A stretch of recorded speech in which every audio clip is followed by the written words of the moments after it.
Hello and welcome to another conversation with the Middle East Monitor, the weekly show where we dive into some of the breaking stories, events, analysis of updates on the Middle East.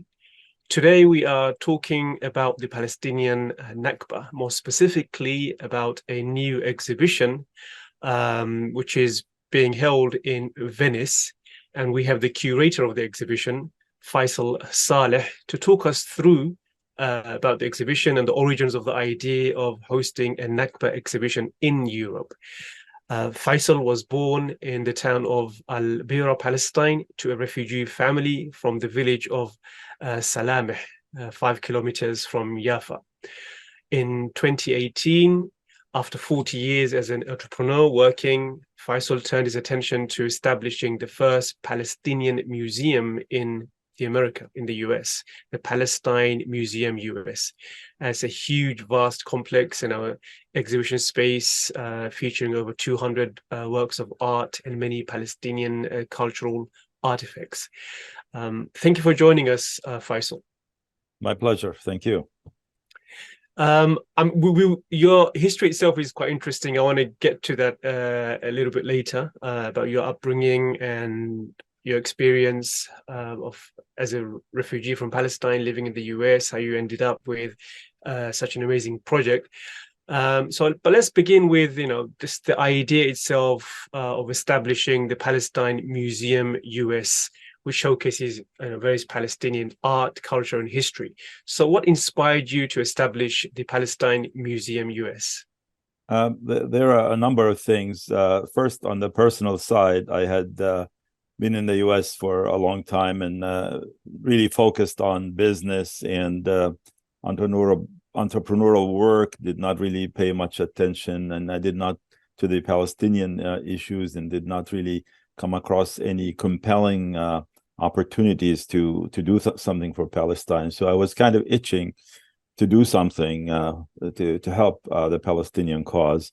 And the other factor is, in the United States, there was not a single museum that is dedicated to Palestine, not just in the United States, but in all of the Americas, and also in all of the Western Hemisphere. So there was a vacuum with respect to the artistic presence of Palestine in the Western world, you could say. And at the same time, in the United States, there are 77 museums that support Israel. So you could see how there was a very, very pressing need to create a presence that can advance the Palestinian narrative and debunk the falsified Israeli narrative about Palestine. And we can get into the details of that narrative later if the opportunity arises. Yeah, and it is an uphill battle. I mean, there is an Israeli museum in nearly every European state. US, of course, you mentioned there's so many.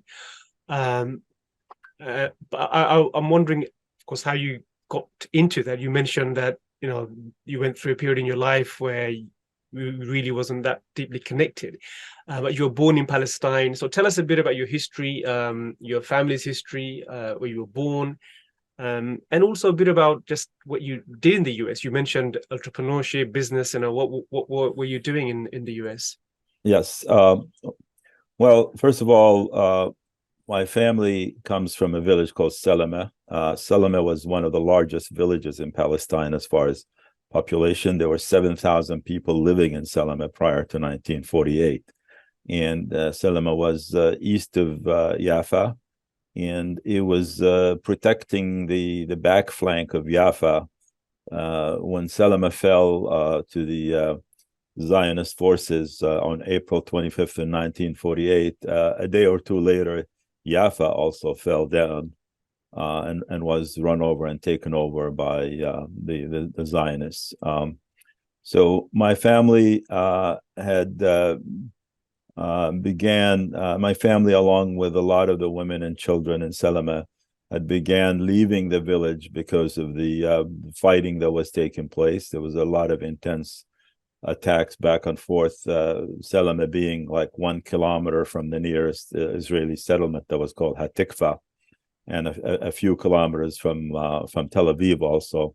It was coming under a lot of attacks. So the women and children were evacuated in early January of 1948. My family initially settled for a few months, 6 months, in a village called Silat al-Dhahr, which is northwest of Nablus. They had some in-laws there. They stayed 6 months there. One of my sisters was born there, as my mother was pregnant when they left Salama. And then eventually the family settled in Bireh. My father did not want us the family to live in a refugee camp, so he rented a one-room living space in somebody's house in Bireh. And at that time, 12 people were living in that one room. And I was born in that room also, and I became the 13th person. So I had, in our family, we have 11 children, and I'm the youngest of the 11th, and I'm in my early 70s right now. So only a handful of brothers and sisters remain alive right now. So I grew up in the West Bank, went to public schools in Bireh and in Ramallah also. And my family, we were fortunate to be talented as far as academic work. We did do very well in school. And I was the first in my class throughout the 11th year that I was there. My sister, who was born in Silat al-Dhahr, unfortunately passed away about 2 weeks ago. And in 1966, she ranked #1 in the matriculation exam, what we call in Arabic a tawjihi. We, after the 11th grade in Palestine, I came to the United States. I finished 1 year of high school. I had a scholarship at a Quaker school in Newtown, Pennsylvania, called George School. And following that, I applied and attended college at Oberlin College in Ohio. It's a liberal arts school. And then after that, I was able to establish residence in the U.S. because I had 3 other brothers who were living in the U.S. at the time that came there before me. So I was able to get a green card, and I began working in 1974. I had an entry-level job at an insurance company in Hartford, Connecticut. And I progressed from that position to 2 other positions and after 5 years of working in conventional employment, I was too unhappy with that, as a lot of these jobs were kind of restricted your ability to be creative and to do things. So I struck out on my own and began establishing a business or businesses, and one thing led to another. I ended up spending 40 years in that business, and eventually in 2010 I sold the business to one of the major companies, and began doing some consulting work and kind of winding down that kind of activity. And that's at the time when I started looking for things to do for Palestine, and ended up with the idea of creating the Palestine Museum US. And it's a great story of real determination to succeed, and you are one of the fortunate ones to have become successful in your life. You went to the US and established an amazing business. 2018, you decided to set up the Palestine Museum in the US. I mean, what kind of challenges did you face from within American institutions and also pro-Israeli organizations? Were there pushback? Were there a lot of challenges against that? Yeah. Well, first of all, I had a lot of business experience by that time, and I had a lot of abilities to do things efficiently and quickly from a business point of view. But there was no interference by any Israeli entities or any of their supporters or anything. Totally, I found no challenges on that front at all. Most of the challenges were mostly in talking to artists in Palestine and in the diaspora, Palestinian artists, and convincing them that I meant business, and this was going to be a significant effort, and it's something that they could trust their artwork with. At the beginning, that was kind of slow, but one of the important artists, Palestinian artists in the US, Samia Halabi, met with me and came to the place where I was planning on creating the museum, checked things out. And when she found out that I was for real, she agreed to lend me a couple of paintings of hers. And when word got out about that, a lot of the other artists felt more comfortable working with the new museum.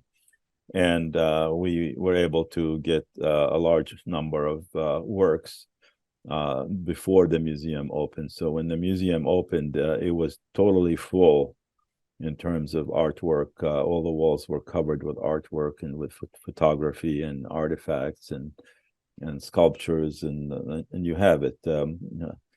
This reminds me when the Palestinian Museum opened in Bireh, when it had nothing on the walls. The museum opened, but there were no any exhibitions there. Yeah, it was kind of embarrassing to read about that in the New York Times. And obviously, I did not want to see the same thing happen here.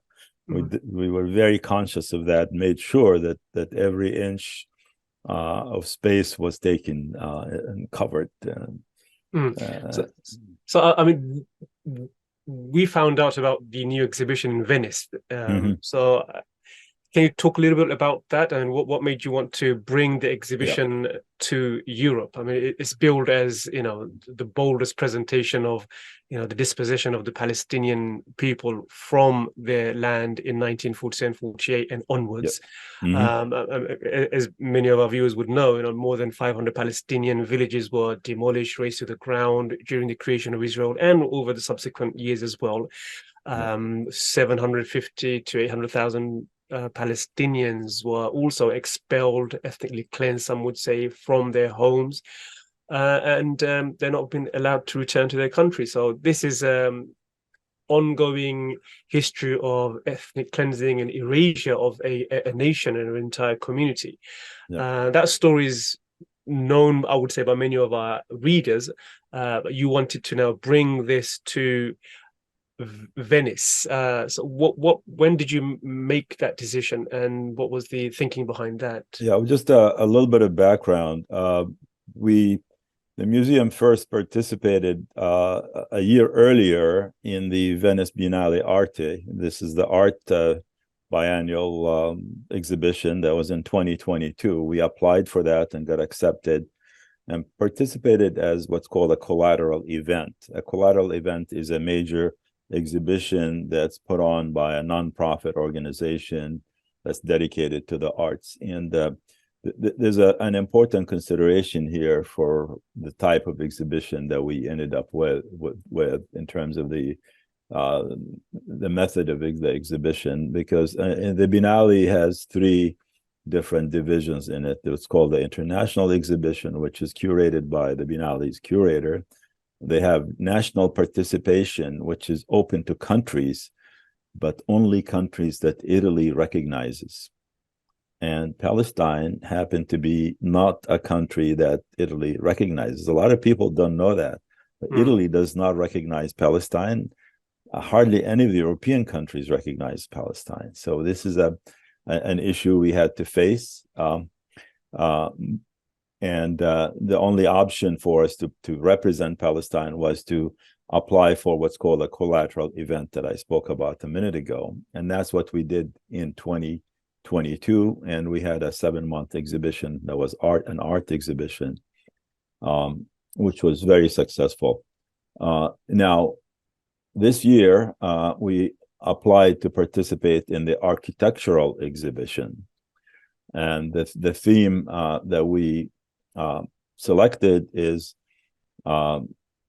the commemoration of the 75th Nakba, and the actual exhibition name was "From Palestine our past, our future. We wanted to talk about what happened in the Nakba and our hopes and dreams about the future also.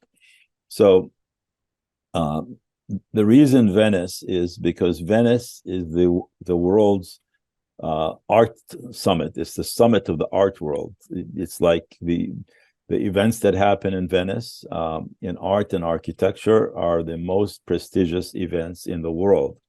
And if you want to go to the highest mountain and yell your message, Venice is the highest mountain for art and architecture.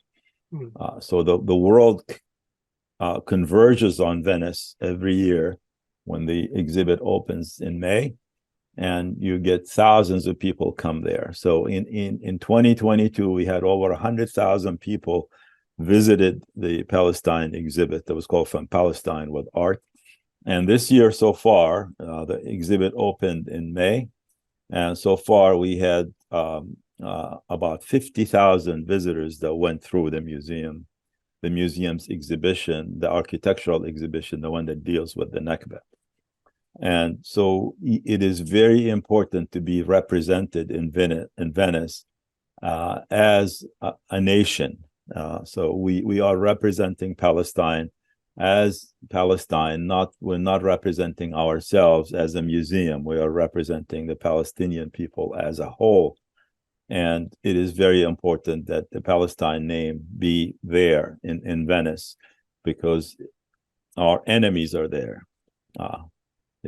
And a lot of the nations of the world are there represented. So we want to be side by side by all these nations that are being represented there. So it's very important for us to keep the name Palestine alive and to show that we exist.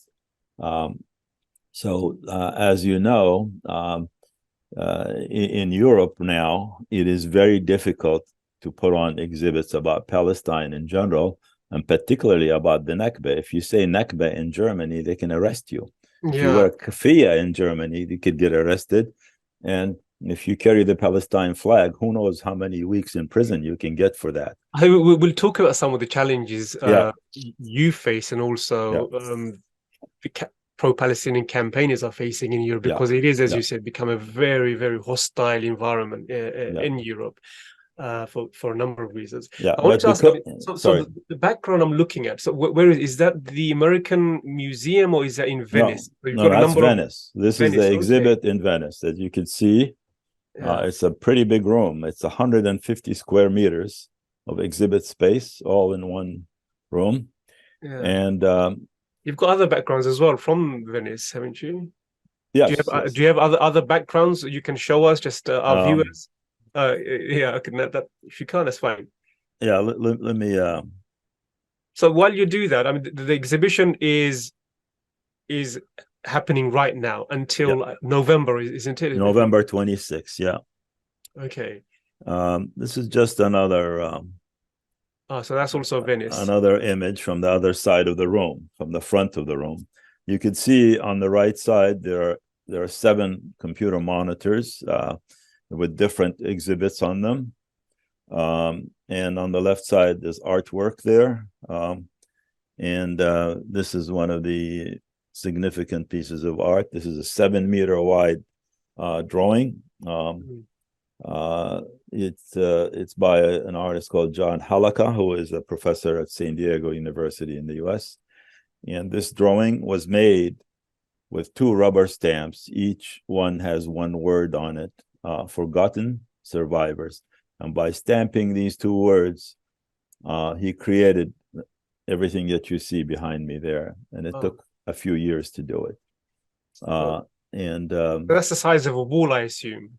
Yeah, it's 7 meters wide. You could see, and it's about almost 2 meters high. It's a huge piece, but it's very imposing when you see it in person, and you see all these images of people walking aimlessly, and some of them are missing limbs, and some of them are children. Some people are carrying others. It is a depiction of the Nakba, and it shows how Palestinians were. It is one of the most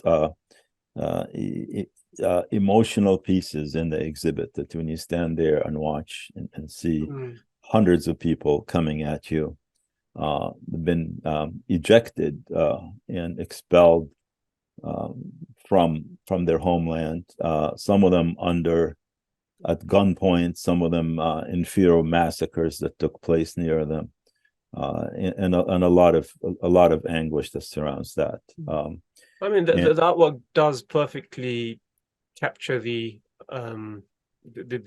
plight of the Palestinians, and millions of Palestinians are still wandering aimlessly, stateless, trapped in legal black holes, as was the case when I visited a number of Palestinian refugees in Turkey just 2 weeks ago.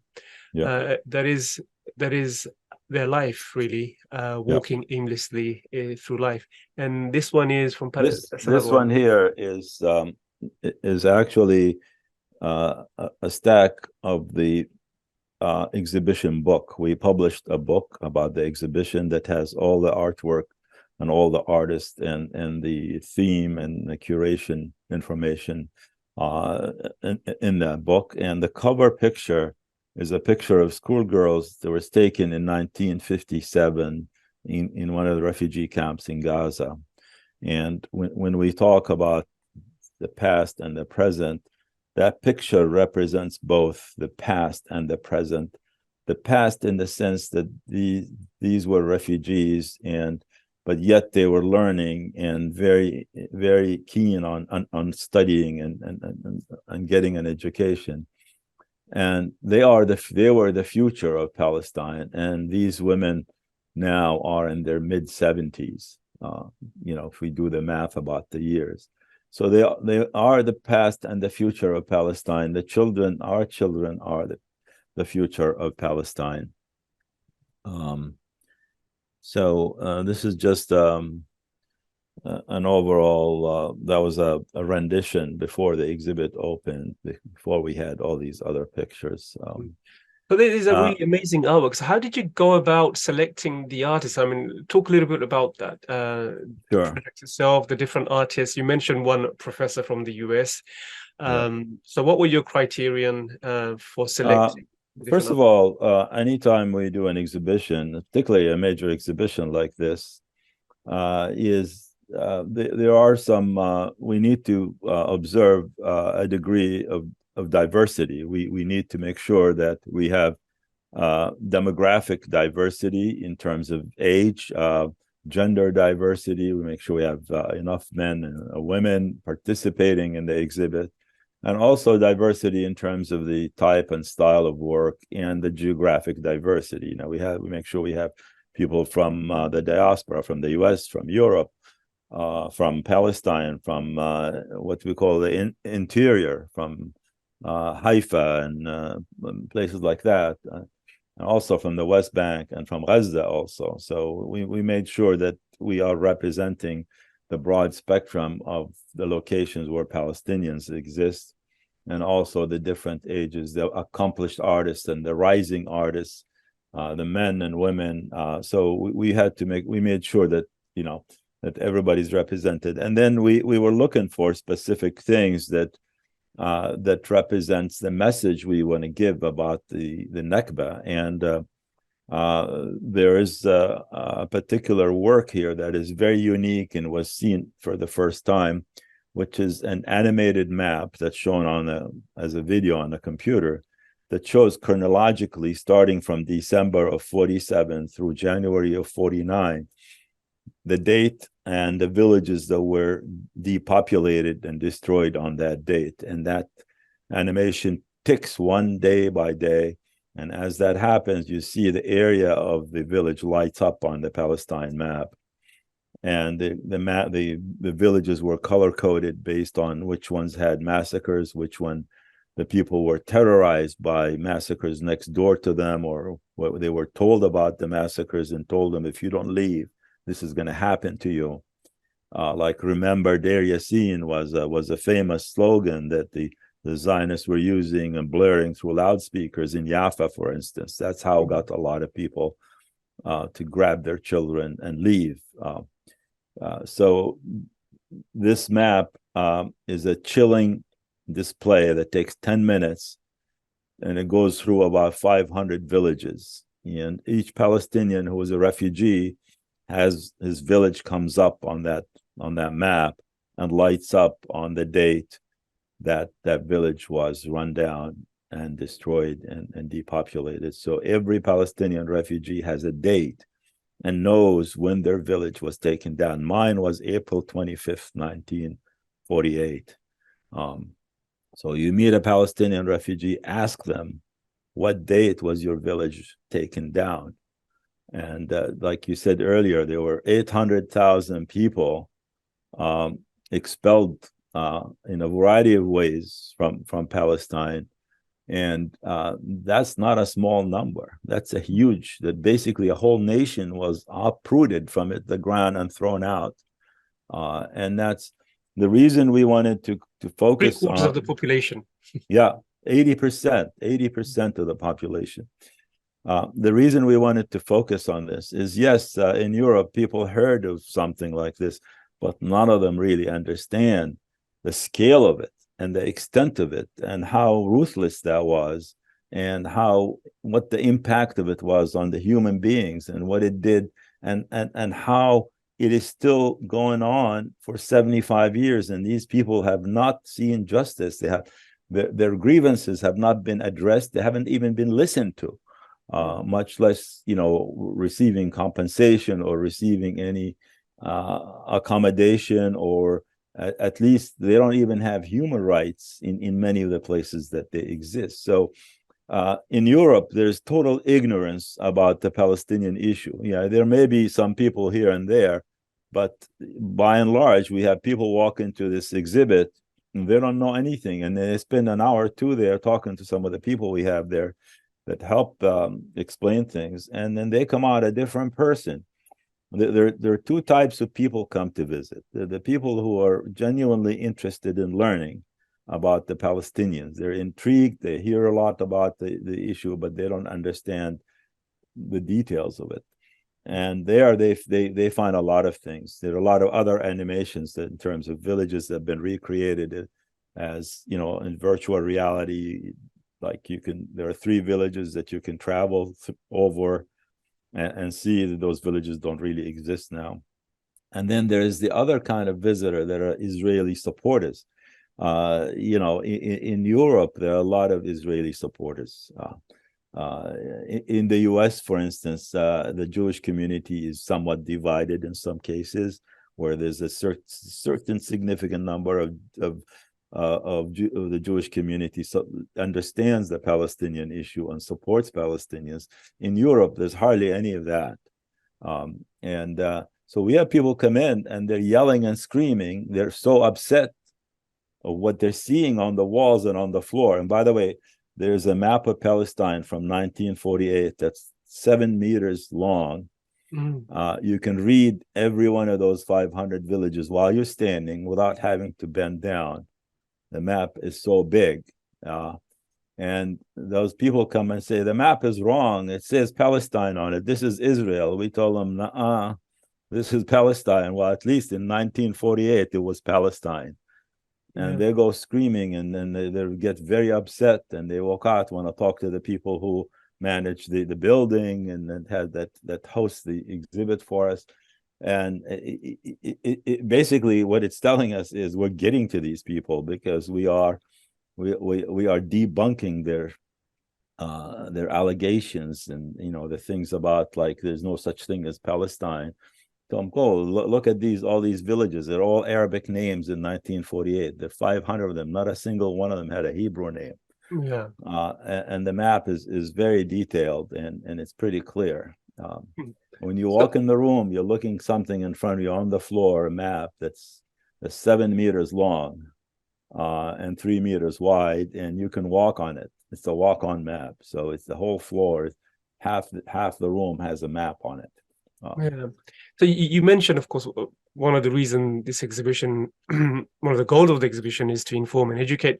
What are the other hopes you have about this exhibition? And do you Well, think you're a few months into it? I mean, are there signs that this is having an impact that you wished it would?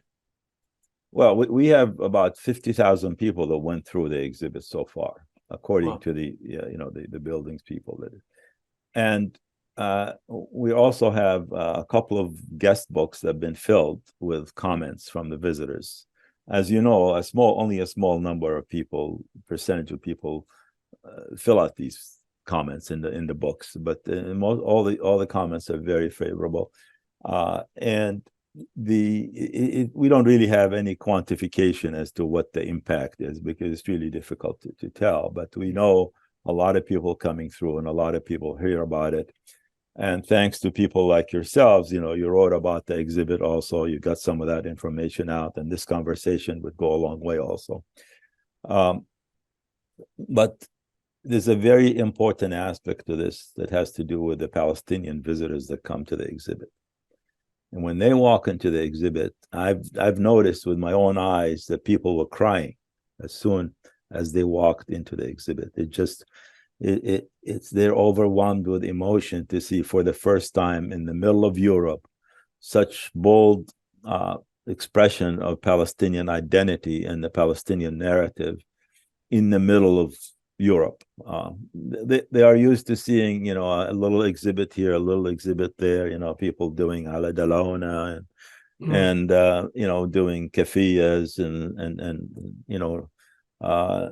stuff. But this is a very political exhibit that hits hard at the main issues, which basically is what did Israel do in 1948? And this is what they did. They committed crimes. There were 36 massacres that are on that animated map, and they expelled 800,000 people from 500 villages. And we want the world to know about that. And this is something that's not going to pass. We're not going to forget about it. We're all going to stay with it. So it sounds like it's the beginning of something. So what other countries, what major cities do you hope to take this exhibition? Are there plans to bring it to other European cities? Well, like London? we are trying. It's not easy, as you know, but we have no problem doing this kind of exhibition in Venice. And the people, we had visitors from Germany, and they came and says, "How the heck did you get away with this here?" They said, "Well, we can't even say Nakba." Yeah. I said, "Hey, we were able to do it, and we're so happy that it's here. And maybe you should go tell your government there what they're doing is crazy, and it is restricting the freedom of speech. And what kind of democracy is that? That they don't allow you to say anything you want." We have no problem doing this exhibit in the U.S. either. The U.S. we have, we have freedom of speech as long as you can get somebody to host your exhibit, and that is the big issue. People who try to do exhibits in a particular venue, Israel and its friends would come and put pressure on the owners of the venue and force and compel them to cancel it under the threat of retaliation by groups that do business with them or whatever. But they find a way to put a lot of pressure and make them cancel the exhibition. In the U.S., the museum building is ours. So we own the building where the museum is. So nobody can really put any of that kind of pressure on us. And so we could exhibit anything, we could show any film, we could do anything we want without any restrictions. And in Venice, so far, we've been fortunate and lucky enough to work with some entity called the European Cultural Center, and they believe in artistic freedom, and will let us exhibit whatever artwork we want there and tell whatever story we want to tell. As long as we're being reasonable in our approach and focusing on the issues. I mean, there are places in London which is owned by Palestinians who I think would be more than happy to hold an exhibition like that. Well, we've been really trying. If you could get us in touch with some of those. We have the whole art exhibit from last year is intact, and it's in Venice.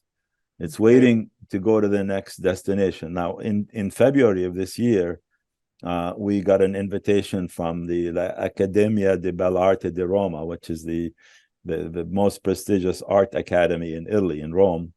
And they offered us a 3-week exhibition, and we moved the whole exhibit there, the art exhibit, and we showed it for three weeks, which was an amazing opportunity. So we are standing by with our entire exhibit. We could take it to London. We heard there's something called a P21 or something like that. Yeah, that's right. Yeah. So we're ready to bring this artwork anywhere and exhibit it. So we just need the venue that can. We need what's called a hardened venue that cannot be squashed by Israel and its supporters. So because Israel's supporters did try and apply pressure on the European Cultural Center. No, You tried to they did not. They did not, okay. Because they know it doesn't do any good. So I mean, yeah, of course they weren't successful, but did they not try? They have not tried. No. Okay. In fact, Israel. So there was 4 Israeli exhibits in the building we are in. Wow. And the Israeli Minister of Culture came to the building, and one of those exhibits is in the corner of our room. The end has a door in the corner of our room. He had to walk on the Palestine map and walk through our exhibit to get to the Israeli exhibit that he had to visit. And to listen to, we have a playlist of 20 Palestinian songs that play all the time. Yeah. Including Ana Dammi Falastini and all that stuff. And when we had the opening ceremony, which was on May 20th, we brought a Palestinian singer from the US who played oud and sang. And one of the songs I made sure he sang was the song that Abdul Wahab used to sing. It's called Palestine. And it starts with أخي جاوز الظالمون المدى فحق الجهاد وحق الفدا. And translate that for us. You know that song? I do, but for our audience, translate that song. Yes. It's on our YouTube channel if you like to listen to it. And towards the end of the song, there's a very fiery lines of poetry there that he's part of the song. It says, وقبل شهيدا على أرضها دعا باسمها الله واستشهد فلسطين يحميك من الشباب and فلسطين تحميك من الصدور فإما الحياة وإما الردى. I had some Italian women friends, and I told them know how to zagret, the yodeling. And I told them, when you hear the word وقبل شهيدا على أرضها, you do your yodeling. Yeah. And it sounded so great with all the clapping and all this. So it was, this really strengthens the Palestinian identity and shows the world that the Palestinians are alive and kicking, and we're not about to go anywhere.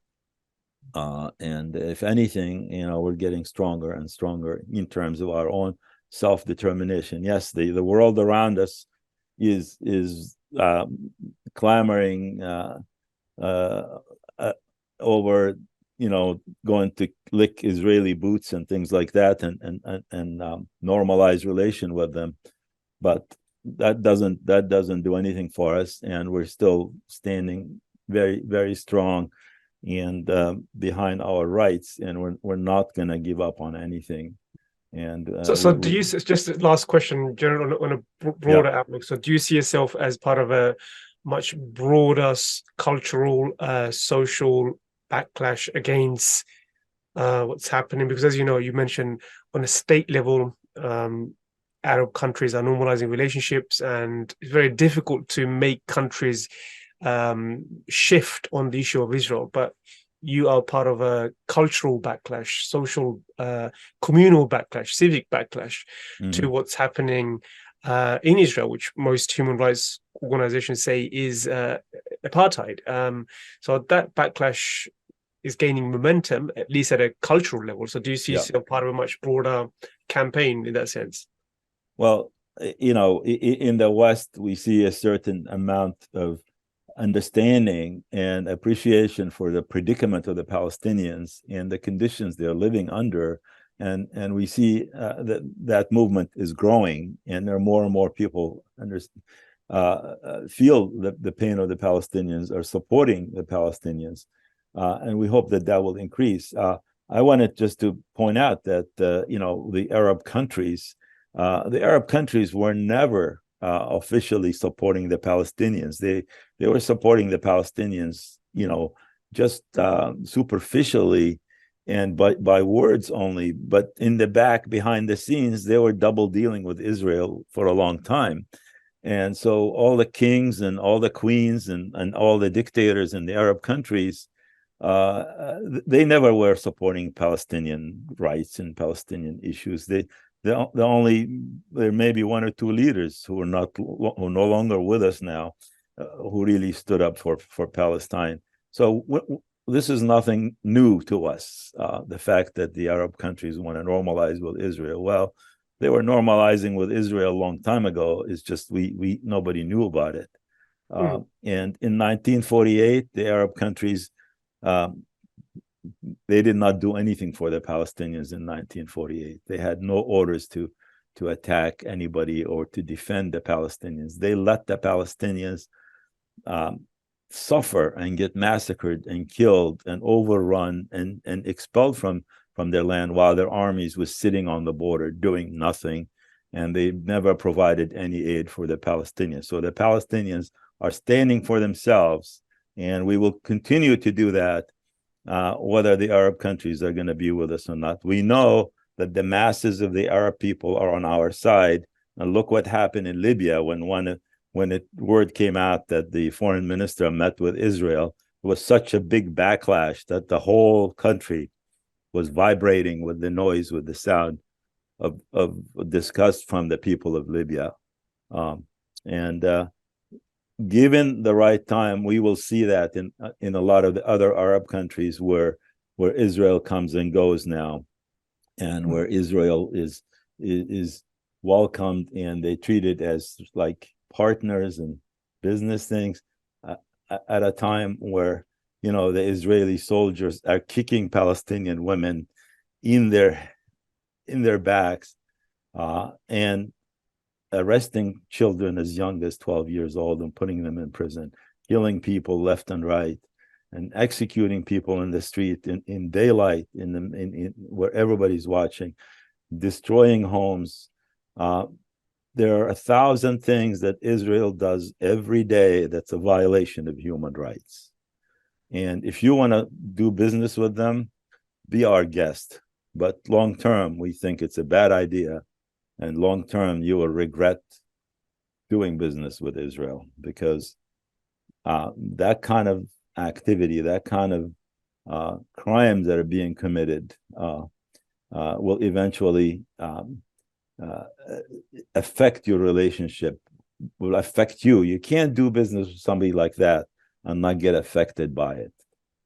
I think it's a good point to end on. I mean, as you pointed out, escalation of violence in Palestine this year, in the last 2 years, has been higher than since the second Intifada. And exhibitions like yours provide an understanding of where violence fits in within the Israeli matrix of control of the Palestinians, that it began many, many decades ago, not for just the Nakba, before the Nakba, the ethnic cleansing, expulsion of Palestinians, and daily violence that we see, that we at MEMO report, is part of an ongoing campaign to erase Palestinians, Palestinian history. That is the end goal. And I'm grateful, and many others are grateful, that exhibitions like yours exist and will be going around other cities and other countries to highlight and showcase the history of ethnic cleansing and dispossession of the Palestinians. So I think it was a really interesting conversation, Faisal. Thanks for joining us. And viewers who have tuned in, if you are going to Venice, Italy, make time to go and see the exhibition, or at least go to the American Palestine Museum website to view the brochures and the booklets and some of the artwork that will be exhibited in Venice. And hopefully we can tune in again and see you soon for another conversation with the Middle East Monitor. Thank you, Faisal. thank you so much for the opportunity. And on behalf of all the Palestinians, we thank you for giving us an opportunity to represent our point of view and our Palestinian narrative. Thank you. Thank you.